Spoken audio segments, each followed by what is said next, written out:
Welcome to the very first sneak peek of the April 2022 update in Clash of Clans, and we've been working on and showing you guys clan capital content. So now we're in the game, the developer build, not the live game, not yet. The update's not going live just yet, but we now have some additions on our base. We have the airship, and we'll talk about this other thing in a moment, but if I select this here airship, it brings me to the clan capital. Remember, this is a collaborative effort of all of your members to make things happen, fighting and defending. Hey, sorry about the interruption, but I wanted to remind you guys that the music that you're hearing in the background of this video comes from Soundstripe, an amazing platform that gives you royalty-free music. All you have to do is sign up. And if you want a discount, who doesn't want a discount? Use the link down below in the description and use my code Klaus for a 15% discount. So royalty-free music, amazing for content creation. I love it, and I actually just sit and chill and listen to the music, and there's a lot on there. So check it out. Thanks for listening. Hope you enjoy it. And yeah, let's get back to the video. First things first, you can see that they have given us plenty of room to expand, and I'm excited about that. There's a lot of information to cover today, guys, so I'm going to try to be quick and concise, but I'm gonna miss a lot. So there's lots of information out there, including some patch notes and stuff that will be coming out, if not already, in the future that you guys can read up on. But let's just discuss first of all the basics, okay? The clan capital is the collaborative effort between clanmates, and if you back up all the way, you can see there's lots of really nice landscaping and background. I like how this guy's got a key in his hand, and it looks like a bird on his head. Yeah, he's got a bird's nest on his head. That's hilarious. But what we really care about is the new content, right? The new defenses and the new troops. So let's get into the Capitol Hill. This is Capitol Hall. This is the first and most important of them all. All right. I've got this guy upgraded to level 3 because I'm only allowed to show you guys the first 2 districts today, and you unlock the first and second district at level 2 and 3. So first here at Capitol Hall, you will see that we have already unlocked multiple defenses, including the air defense, the cannon, the spear thrower, which is essentially an X-bow, I guess, multi-mortar, bomb tower, multi-cannon, we'll talk about that in a moment, air bombs, mine, mega mine, and super wizard tower. Now, most of these defenses are obvious, and we know what they do. For instance, the air defense defends the air, right? Cannons. The spear thrower, if we go into info, is a ground and air single targeting attacker, so it's the exact same thing really as an X-bow. The multi-mortar is a mortar that's got multiple shots, just like the builder base. Bomb tower comes straight from the main village. The multi-cannon is a single target ground only with a short range, but it does a lot of damage. It's a multi-cannon. It's crazy. And then we have the air bombs, which we all know what the air bombs are. Mines and mega mines, same story. And then a super wizard tower is essentially a wizard tower with super wizards on there, so they do loads of damage. It's just beautiful. So that is covering the defenses, except for the walls. Walls are walls, and they do what they do in the Capitol Peak. Now we do have, of course, the main building, the Capitol Hall, which does area splash apparently for ground and air. So this building, just like with Town Hall 12 and up, this main building is also a defense, which is pretty sick. And then we have standard buildings. Those are clan houses, a home away from the home village for visiting clan members. Come for the view, stay for the spectacular raids. Love it. So that is, I believe, a sample of everything that we've unlocked so far. Now there are more buildings to unlock on the Capitol Peak, but we will be covering those in future sneak peeks, so stay tuned. Also, if we back up to the map, we're going to check out today the Barbarian Camp, and I'm pretty sure I'm missing a lot of stuff, but again, there's a lot of information to cover. So the Barbarian Camp, and by the way, each district is unique in its own way, so like different views. This is more of a standard view of Barbarian Camp. Makes sense, right? I love the big giant waterfall on the left. That's gorgeous. But each one has its own unique parts, and they also all very much share technology and things. So the District Hall looks very barbarian, does the exact same thing, except for this one's not a defense, apparently. We have the same set of defenses, air defenses, cannons, spear throwers, etc. Except we now have what is called a super giant post, which is essentially a guard post, but it has super giants in it. This is your defending clan castle, essentially, and it seems that you get multiple, so that's pretty awesome. We also have small cabins, which is, you know, a place where the villagers can live, and a thatched hut, which is where the barbarians live. It's just extra buildings there, guys. We have still air bombs. We have a minion barracks. This is kind of getting into the offensive side of things. So you have different barracks that unlock different troops, and the more you upgrade those barracks, the stronger your troops get. So for instance, sneaky archer barracks. I've already upgraded it to max for my current capital peak level, because remember, as you upgrade your capital peak, you can upgrade your districts more, and as you upgrade your districts more, it allows you to upgrade your capital peak more. It's a nice, you know, tiered system so that nothing gets out of balance. Everything stays pretty well balanced. So as you upgrade your sneaky archers, sneaky archer barracks, you get stronger sneaky archers in battle. You can also do super barbarians and battle rams and super giants. And I believe, yes, we already covered the minions. So that is, I believe, unless I'm missing it, the 5 buildings or the 5 troops you get. You also have army camps, which allows you to bring more and more troops, just like in the main village. And you also get, if I remember correctly, spells. I'm trying to remember. Oh yes, the heal spell factory. Okay, so I got ahead of myself a little bit. Welcome to the, let me back up, the Wizard Valley, which is the 2nd district. You can get that one to level 1 at a level 3 capital building. And you have, yet again, kind of a unique setup. Okay, this isn't actually unique. Is it the same for both? Nope, so this side has a wall, the other side has open air, so they're unique, but they're also very similar depending on probably the theme, right? So Barbarian Hut, or Barbarians and Wizards, kind of both starters, so you know, their place feels very similar. Now, the things that are different with the Wizard Valley, again, you have a district hall, it's not a defense, but you have different types of guard posts, essentially. This one is a raid cart post, and a raid cart is a siege cart. It's basically a cannon on a cart. It's pretty awesome, and that is your defensive clan castle, if you will.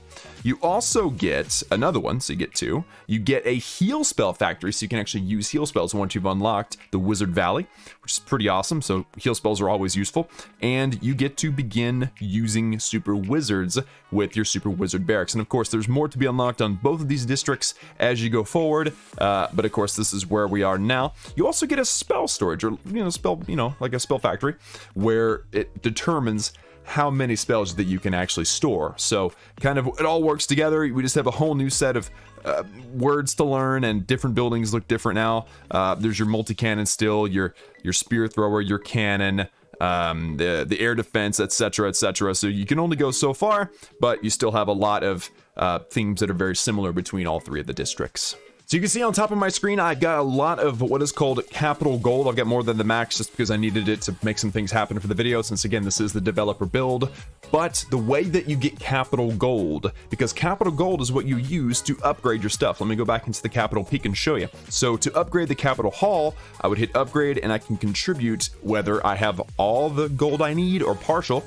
Each clanmate can contribute and get this thing upgraded. By the way, notice there's no timer. So you just contribute. Once everybody, the right amount, the total amount that you need is contributed to, then the building is upgraded. So it's definitely a team effort and a collaboration. So that works with all buildings, and everybody can contribute to all the buildings. So the way that you earn the capital, and I'm looking at notes here because I can't remember everything. This is a huge update. The way that you earn capital gold, the first thing it is mentioning is the forge. So let me go back to the map, and I'm going to go back to the main village by selecting the airship that was on the left. And let's go to this floating island here. If I select this, this is the forge. And if I collect, I don't have enough storage because I've got too much gold. But here you'll be able to collect, and you know what, let me just read this because I can't engage with it. The forge is a brand new building that unlocks at tunnel 6, and you'll find the forge next to the airship that takes you to the clan capital. The structure allows you to manufacture and collect small amounts of capital gold, so you can actually make it. That's why it says craft. The resource needed to upgrade your capital buildings every day. Additionally, high-level town hall players will be able to assign builders in order to exchange resources for capital gold. Additionally, the builder boost from Gold Pass as well as builder potions will speed up and reduce the time required to craft capital gold at the forge. You can also complete a capital gold conversion in progress by using gems. So guys, we are now going to be able to convert our loot and our resources into capital gold, a way to use your excess loot if you have it. I know that's a big problem and they have finally brought it, and that's amazing. So that's the first way to get your capital gold. The second one is with raids, and of course I can probably, you know what, let me put together an army and show you guys how the attacks look. So I've got here a sample of all the troops that you have access to once you have made it to Clan Capital or Capital Peak level 3, unlocking both the, forgive me, I'm getting used to the wording here, Barbarian Camp and Wizard Valley. We'll be unlocking and using more troops throughout these sneak peek videos. So you can see here, this is the only spot that you can put your troops. As you destroy the buildings, you're able to unlock more spawnable areas, and again, it's a collaborative effort, so you can do a certain amount of damage, and then that damage is saved for the next clanmate that wants to come in and help finish off this base. So I say let's first of all throw in a few minions, and by the way, it's not just one minion, it is a cluster of minions. Let's throw in a cluster of minions. They're being shot by the air defense over there, but I just wanted to clear out a couple of things and notice how the spawnable area is going to expand.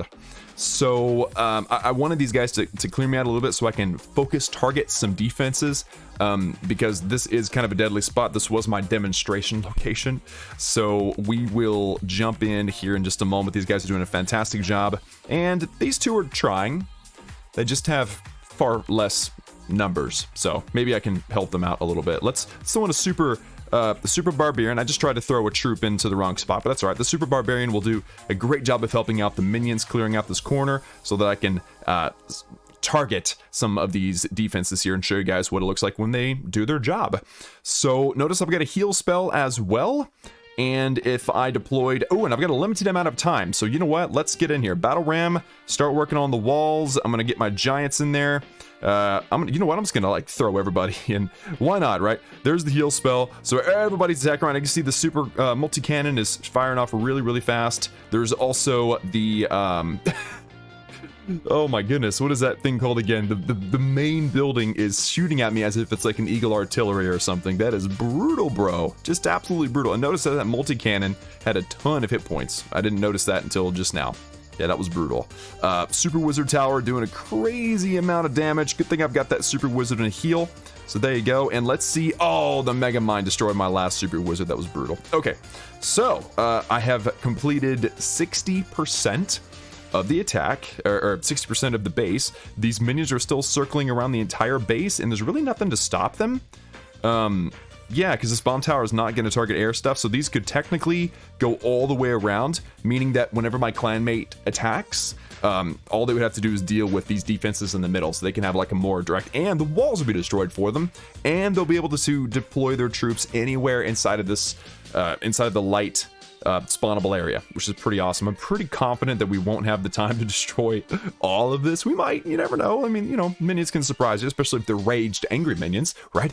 But for the most part, they're doing a fantastic job. So I think that I've set up my clanmate very well. I wonder if this heal spell would survive all the way in, but if it were me, if, you know, I was the clanmate that was going to attack behind me, you know, it would be a concerted effort to get in here and take out this beast as quickly as possible, because that thing seems to be pretty flippin' deadly. But you know what? Since I am so far into this attack, I'm going to let the attack finish out, and we're going to see how many percentages I actually was able to get. I'm pretty impressed with how this went down.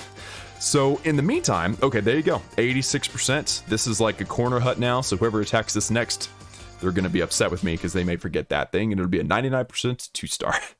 So besides the forge being a way to get to capital gold, there are weekend raids, and this is going to be where you get to match up against another clan and attack them. Each person gets 5 attacks, and the first time you 3-star a base, like you're the last person to attack a base before it's 3-starred, the first time you do that, you get an extra attack. So you get a 6th attack, so make sure and use those very, very wisely, okay? Don't waste those extra attacks.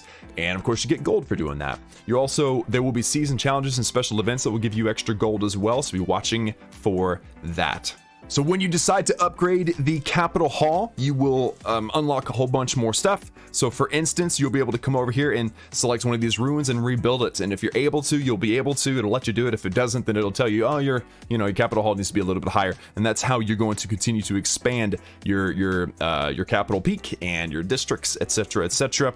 And of course, you can't unlock or upgrade your Capital Hall if you haven't upgraded enough buildings in your districts. And so that's kind of like the checks and the balances thing, which is pretty awesome. Then there's also raid medals, which you guys can see are right here. They're the gray medals or the silver, or whatever you want to call them.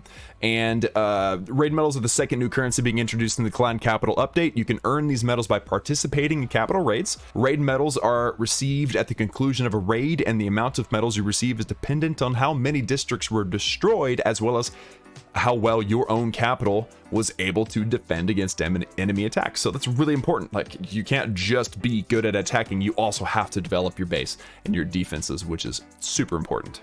So coming back to the main village, another way to use your medals is to go into the trader, and you can use the medals to buy random loot or potions or wall rings, or unfortunately, I'm not seeing anything else on here, but maybe they'll unlock more magical items as we go. So something I think a lot of people are going to overlook is that this banner actually does something. So now when you click the clan banner, you can go in and reinforce your own clan castle. This is assuming that you don't have somebody to donate to you at the moment. You can go in, you hit the little pin marker, and you can give yourself troops, give yourself spells, siege machines, and even super troops, which is thebomb.com. So we've covered the clan capital and what it is. We've talked about districts. We talked about the capital peak and things that are special about it. We've talked about the barbarian camp and the wizard valley. We've done good. There's more coming. We've talked about capital gold and how to get it. We've talked about raid medals and how to use them. We've talked about now the final part of this sneak peek. There's actually some balance changes and stuff coming to the game, so these are kind of being slipped in there, so pay attention. Little minor things like hit points for the air defense at level 12 is being increased by 50 from 1600 to 1650. Okay, level 4 seeking air mine damage is being increased from 2400 to 2500. We have defensive builder repair is going up from 55 to 60 and from 60 to 70, and that's if your builder huts are level 3 and 4 respectively. We're having a decrease in the Super Dragon DPS at level 8 and 9 from 414 and 448 to 405 and 429, so just slight tweaks in the numbers here and there. Also, the Super Dragon attack range is being decreased by 5 tiles, and the Unicorn's healing is being decreased from level 4 to level 10. Huge debuff here, guys. By about 7-ish points per level at the higher, and at the lower only 1 or 2 points. So unfortunate, but it is what it is. There's also some bug fixes and game changes that are really important. So fix an issue with hero pets becoming invisible, if you guys have seen that. Fix the Archer Queen's animation that would occasionally cause her to twitch before first attack. You don't want a twitchy queen. Fixed graphics of the bomb tower that cause the troops to be hidden under its crater. That's interesting. Little graphical adjustments. Added more precision to collision detection of logs. Adjusted trap triggering rules to not require unit movement. Okay. Decreased the gem cost of donating troops without the 1 gem donation perk. This one was slipped in and nobody was told anything about it. But yes, we're getting a decrease in the cost of gems to donate your CC. Not only can you use clan medals, but also gems still, but they're going to be cheaper, which is awesome. Air troops will now take target building size into account when selecting an attack target. For example, a 4x4 town hall can now be attacked from half a tile further away than before. I guess adding some realism to it, I don't know. Ground troops now take building size into account when considering the closest target. Earlier, the closest targets would be determined based on the distance to the building's middle point. So whenever you have 2 buildings that are equidistant apart from the middle, then they'd just pick a random one, I'm assuming. But if the building is bigger, it looks like it should go to that one because it looks like it's closer, but it wouldn't always do that. It was confusing, so I'm glad that they fixed that.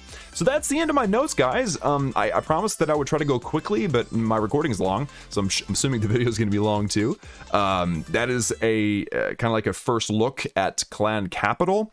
And let's take a look at Capital Peak one more time. You only get a few levels per defense and such. And of course, any numbers you guys have seen in this build can change before the update goes live, but they seem pretty confident that things are going to stay the way they are. So super exciting. Be looking forward to the next sneak peek where we're going to be covering the next things. Obviously, things like maybe the next districts and what they unlock and what they do. And yeah, there's some good stuff coming. If you guys are interested in catching that stuff, do be sure to subscribe and turn on those notifications so you're one of the first to see the new videos. Thanks for watching, and I will see you all again next time.